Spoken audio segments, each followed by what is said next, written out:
Welcome back to jaykay18 Oddware.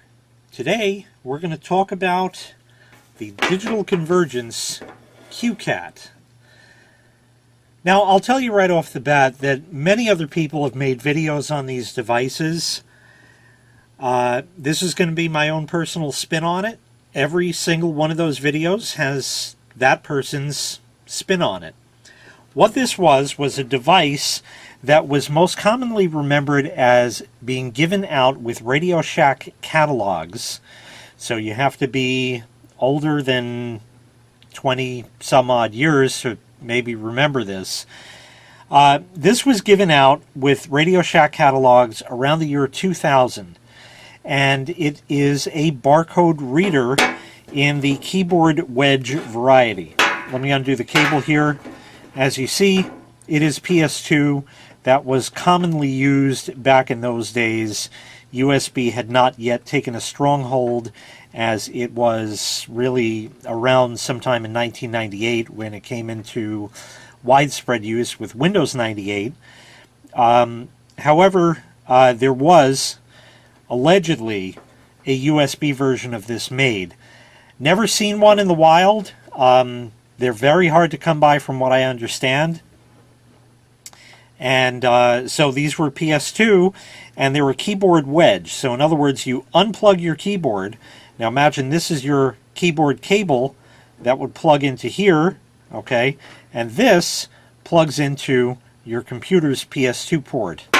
And basically what you got was a red light in here, and this was a barcode reader, and you take it and just like that, and it could read barcodes. And you had a barcode scanner on your PC for free.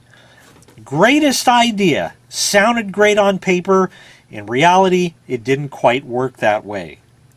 So what I have now is the Wikipedia article on this device, and we're basically going to have a short lecture of a few minutes here. I'm just going to read some choice parts of that I've underlined in the article just to tell you a bit more about it. But anyway, let's get right into that.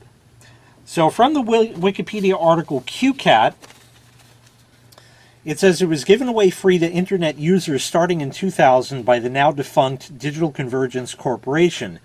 The CueCat was named Q for the unique barcode which the device scanned, and CAT as a play on keystroke automation technology. Basically, this types in stuff like you would on your keyboard. It reads, decodes the barcode, and shoots that data in as if you typed it. And it enabled a user to open a link to an internet URL by scanning a barcode called a Q. There was also a companion device to this, and I have one somewhere. I'll never find it again, but I have one somewhere, and it's completely defunct, as is this at this point. It says there was an audio cable available. It says, in addition, television broadcasters could use an audio tone in programs or commercials that, if a TV was connected to a computer via an audio cable, acted as a web address shortcut. Now let's think about that. Back in these days, 2000, you would have to be running software on your PC at all times, have an audio cable hooked up to your cable box or your VCR or anything that would output over an RCA audio jack to go into the line-in on your computer. You set all the levels right, and then a commercial for Pennzoil motor oil comes on, and a tone is played in that, and then your browser would automatically pop up on the screen to pennzoil.com. Sounds great on paper. But in reality, do you want your computer just going to random websites? Now, granted, these were big businesses usually. You know, think of like big names. Tide, Pepsi, Pennzoil, Castrol, Keebler, you name it. Anything like that. It would be going to big brands like that. Big corporations and stuff. It wouldn't be taking you to those websites. You know the ones I'm talking about. The ones you go to when nobody else is around. Anyhow, it says that the CueCat can read several common barcode types. Continuing, like I said, this was given out by Radio Shack with their catalogs. It costs Radio Shack about $6.50 to manufacture. Newspapers also added the barcodes next to major articles and regular features like stocks and weather. So you could scan the barcode for the weather and it would pop up to whatever newspaper's online presence that would show the weather. Which was kind of odd because you just looked at the weather in the paper because it was right there to start with. Now, of course, you should know what a barcode is. We've seen these. They've been around for many years. Invented, I believe, by IBM way back in the day, in the 70s. That's a barcode. We've seen them everywhere. And a scanner reads it. Simple. However, the Digital Convergence codes, or cues as they called them, look different. And that is what they look like right there, slanted. And it has the C with the colon in front of it. And that contains more information that would bring you to a website that would generally be decoded by the software that you'd have to run on your computer for this thing to actually work. You could use this just by plugging it in and not installing the software, but it would output gibberish. So basically, they were going to end up stealing your personal information and shopping habits. We're going to get into that in just a moment. Let's see. The CueCat barcodes also appeared in select Verizon Yellow Pages, providing advertisers with a link to additional information. The software installation takes about an hour and demands completion of a lengthy survey with invasive questions about your shopping habits, hobbies, and educational level. And I'm sure more stuff like your annual income and all that kind of great stuff there, blah, blah, blah. This was not well received by the public because people were concerned about their personal information even then, which was a great thing, and didn't want companies stealing that. And that's kind of what they were doing. Now, bear in mind, your information is being tracked everywhere now. You go to the grocery store, you have that shopper's card, whatever your grocery store has, they have your information. They are tracking all sorts of aggregate data. First of all, they know who shopped, what day, what time, and what items you bought. They can then analyze that data and see if you went for just the sale items or if you picked up whatever I'm going shopping for the week kind of thing. And theoretically, they can then target other additional sales to you and blah, blah, blah. But that's not their ultimate motive. Their ultimate motive is to get information about you, because they can use that information to help better their business or bullshit, bullshit, bullshit. Ever go to a fast food restaurant and they have those Coke Freestyle machines? Those are the big stand-up soda machines that have the touch screen on it, and you can select from 37 different kinds of soda and add all different flavorings. I love the machine. You probably do too, because you have all this stuff that you can't buy in the store. Guess what? They're taking your information.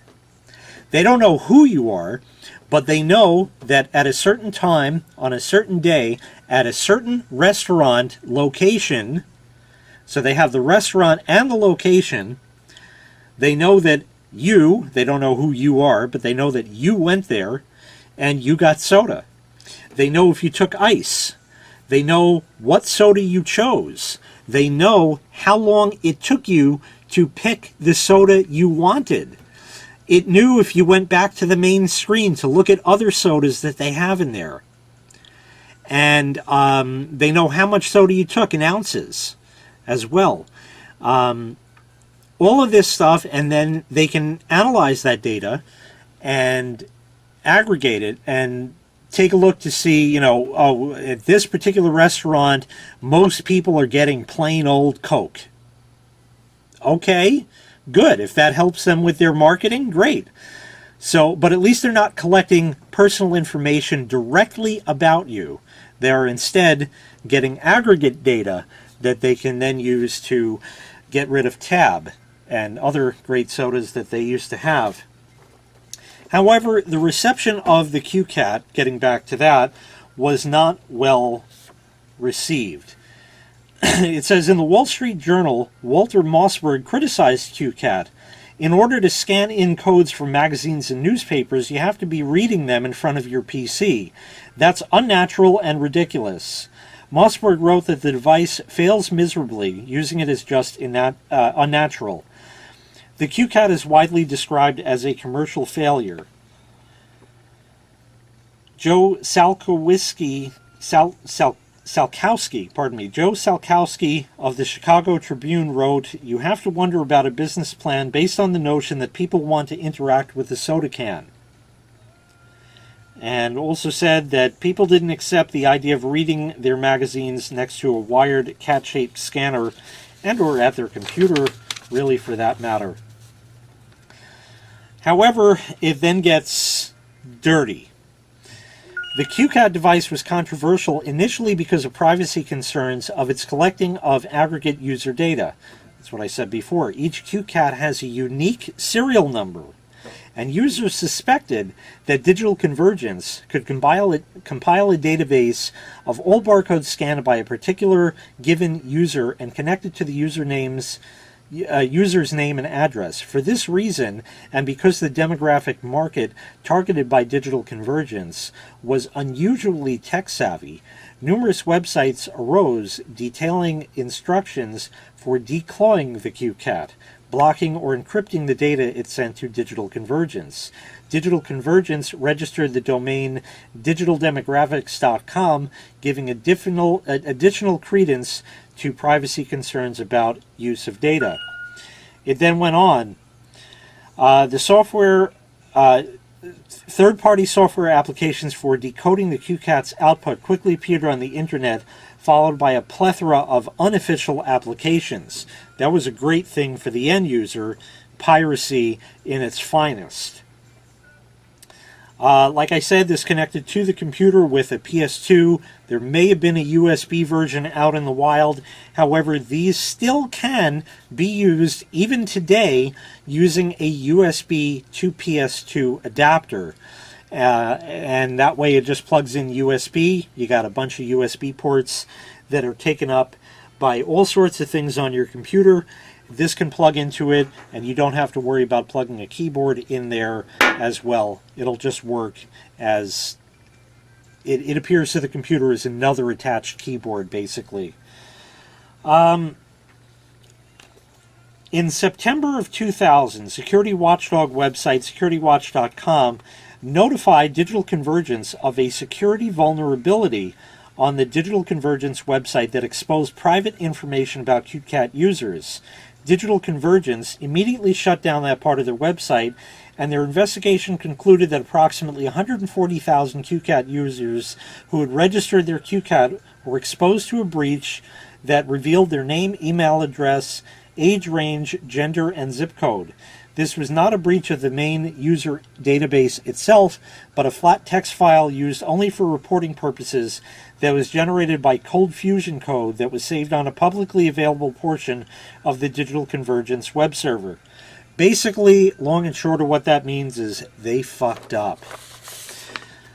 In the aftermath, it says that Digital Convergence responded to the security breach by sending an email to those affected by the incident, claiming that it was correcting this problem and we would be offering them a $10 gift certificate to Radio Shack, who is an investor in Digital Convergence.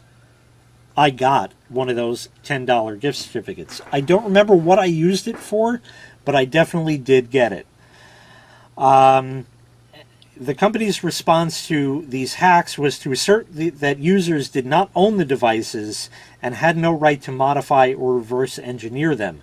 Threats of legal action against the hackers swiftly brought on more controversy and criticism. In May of 2001, Digital Convergence fired most of its 225-person workforce. And that's the end of the article. So, like I said, this was the lecture portion of this Oddware episode. Now we're going to hook this up and see if it works. Let me just give you a little bit of information that I know of.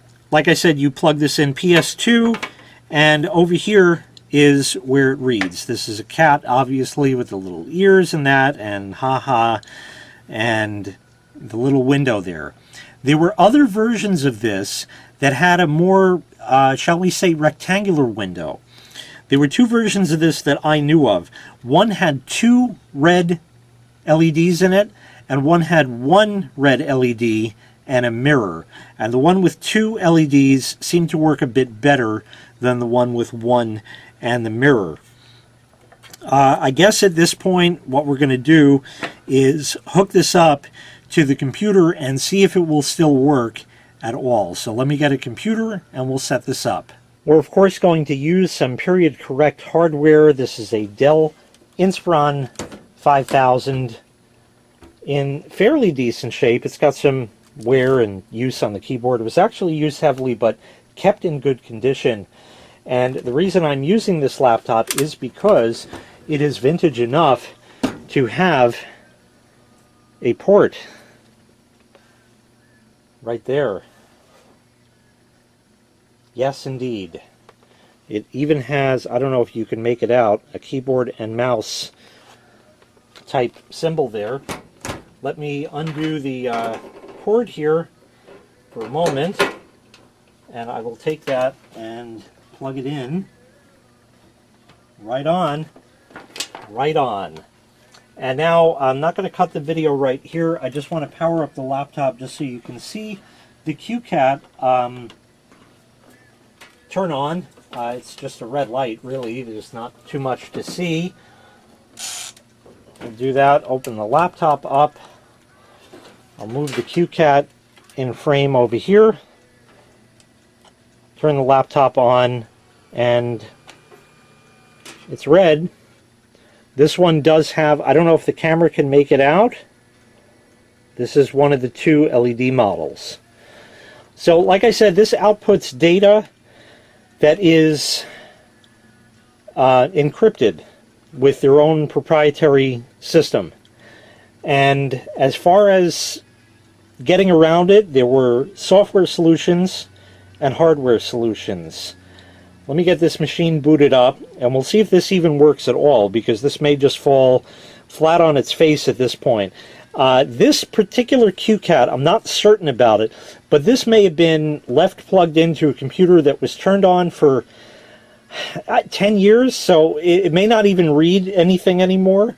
But I'll show you a few other things about it if I can't get it to read anyway, and maybe one day I will find the appropriate bag that I have that contains maybe about 15 of these things. It's in an old black Radio Shack plastic bag with the red Radio Shack logo on it, if anybody remembers that. Let me get everything set up here and we'll test it out. Of course, when you need hardware to work for you, it's not going to. I can't get this to work, this particular one. These were always very finicky, and usually took many tries for you to get them to work. And you basically just scan like that, scan like that, scan like that. Sometimes people would hold them like a pencil and try to scan like that, but nothing is showing up in Notepad over there when I do that. I have another barcode here, but again, this one does not appear to work, probably because the LEDs in it are worn out. I'm going to go online and get you some example information of what a code would look like that is output from this, and show you that, just so you can see what type of encryption they were using. So here's some information that I pulled from a particular website that I found very helpful. And I'll tell you more about that website, which still exists today, albeit with some broken links. Basically, the unmodified cat would output .c3 nzc3 nzc3 nwc xjw blah blah blah blah blah blah blah blah blah. Lot of garbage. No good. I believe the code that was scanned in this example was an ISBN from a book, but it's a barcode just the same. And you can see that the actual data is there, but the CueCat would output that information right there, and then the Digital Convergence software would quote-unquote decode that and then bring you to the appropriate web page or search engine where you can look up that particular code. However, they know what you scanned. What is going on here, where it says below, clock pin severed, and then data out pin shorted to controller pin, was a hardware modification that could be done to these to help decode this information. However, there were third-party software programs out there that would also decode this without having to do any particular modification to it. Let me see if I can pull that program up. Here is one such program that I've run for many years and continue to this day to install this on pretty much any machine, just in case I ever wanted to hook a CueCat up. It's aptly named Catnip. How quaint. It says Catnip Bar 1 Decoder version 1.4, copyright 2000, Rich Goldstein, Catnip at goldsteinsoftware.com. And basically this would take the information from the CueCat and decode it. You could have it output data, barcode type and data, serial number and data, serial number and type and data. So that's what it could do. It could play a sound if you wanted. Output could be period, comma, hyphen, space, blah, blah, blah. I don't remember what any of that does. Output, again, with that, to make it kind of work with different programs and your timeout and all that great stuff. And again, unfortunately, this particular CueCat does not seem to work. No matter what I do, it just won't scan a damn thing. So unfortunately I can't demonstrate it to you per se, but this program would decode that and would give you the strict data that was here, the code that was scanned. You'll notice out of all these examples, the code is the same.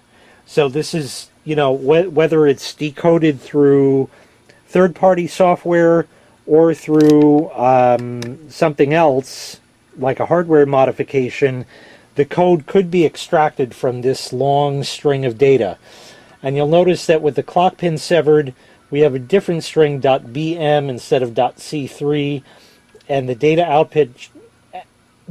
pin shorted to controller pin gives the same C3NZ, C3NZ, blah, blah, blah, blah, blah information there.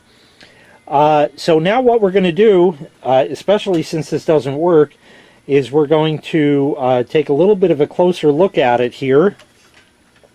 It's of course hard to read. Let me see if I can get a better thing. Just the way the plastic is printed. It says Digital Convergence, patent pending, optical reader, and an FCC logo, and all that kind of great stuff right there. And that was pretty much it that it said there. It says connect to keyboard port only. And that's really it. So let's go and take this apart now. Well, I got 3 out of the 4 screws out. This one just stripped out because age and Chinese screwdrivers, I guess. So we could just break it open, really, if we have to. I kind of not want to break it if I don't have to, but I may have to.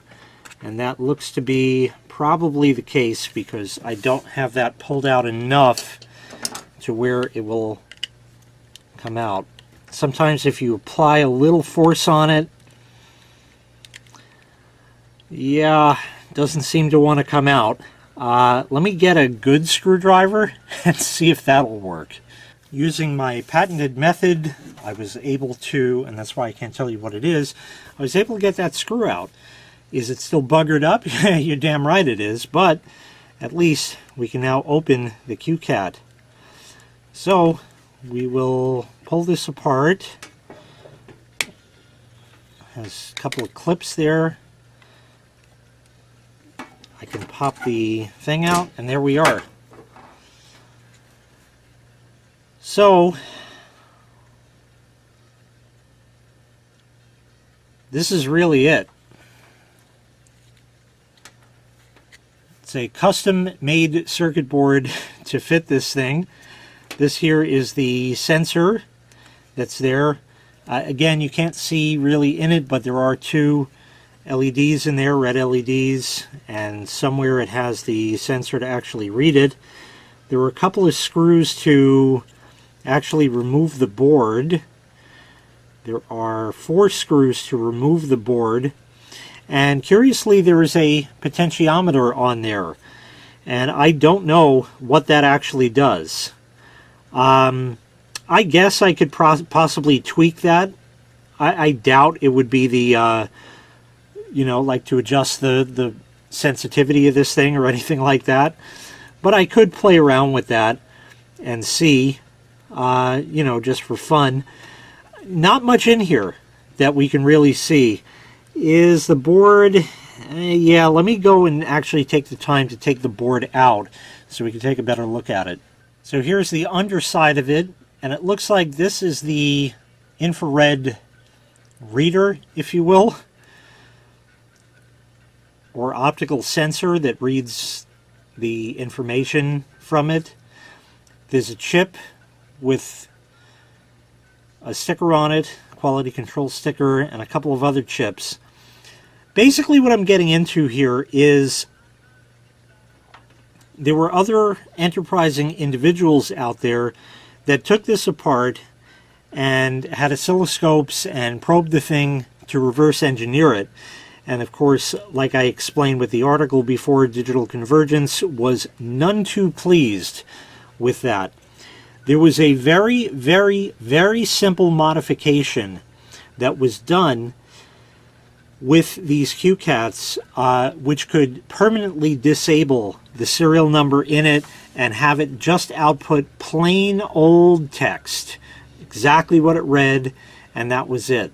Now, like I said, this would read all types of barcodes. So if you had a just a regular numeric barcode like this, it would output that no problem. But one unfortunate side effect, which really wasn't a big deal with it, was that often the case would be inverted. So if you scanned a barcode that had actual text characters, often they would appear lowercase when it should be uppercase, or vice versa. And to solve that, you would simply hit the caps lock key on your keyboard before scanning something.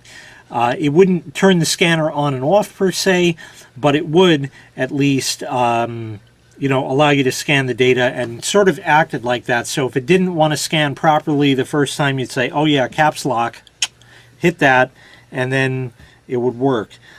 There was a very simple modification. I'm going to put a picture up on the screen in a moment, and I'll do a voiceover on that, where you would basically connect a wire between one of these little pads over here, one of these little connection points on the board, to some other point on the board, and that would basically send 5 volts to that and confuse the thing and make it just output regular data rather than the actual you know, serial number and all the crap that was actually programmed into this, effectively making this a cheap as free barcode reader.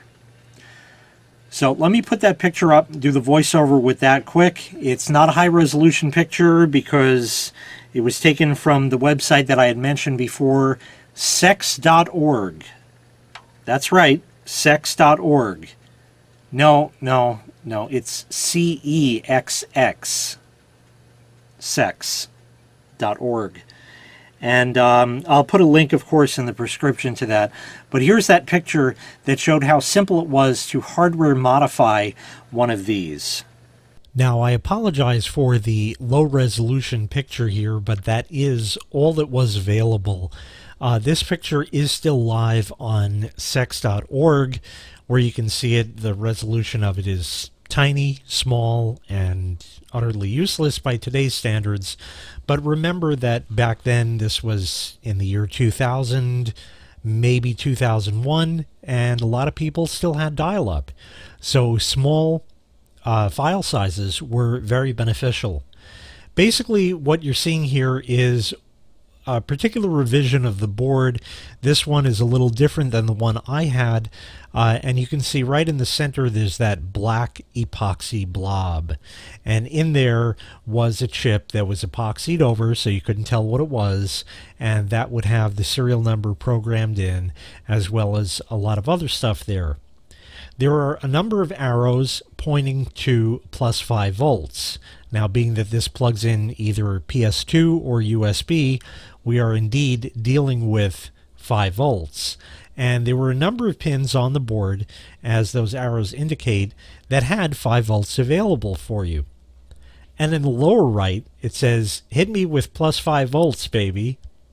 And all you would have to do is solder a jumper wire onto the board anywhere where there's 5 volts available and go right to that pin that says hit me with plus 5 volts.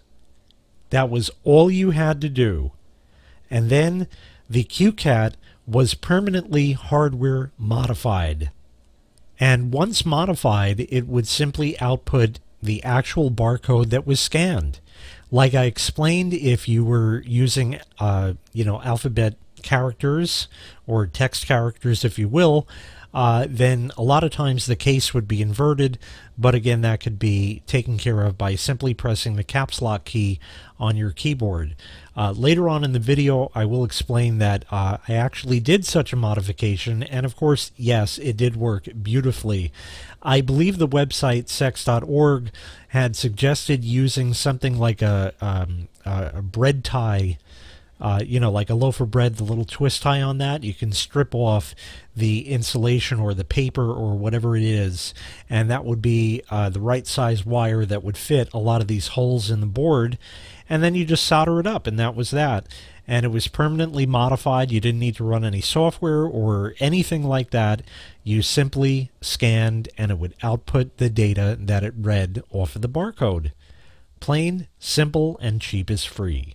So I guess in one last-ditch effort, since this doesn't work anymore, we'll hook it up to the computer again naked, and I'll tweak the potentiometer and see if I can get it to read anything. All right, I have it here, and there's the potentiometer. I don't know what's going to happen. So I'll just crank it up a bit, and I'm just going to try scanning. Of course, nothing. I think it's just toast, this thing.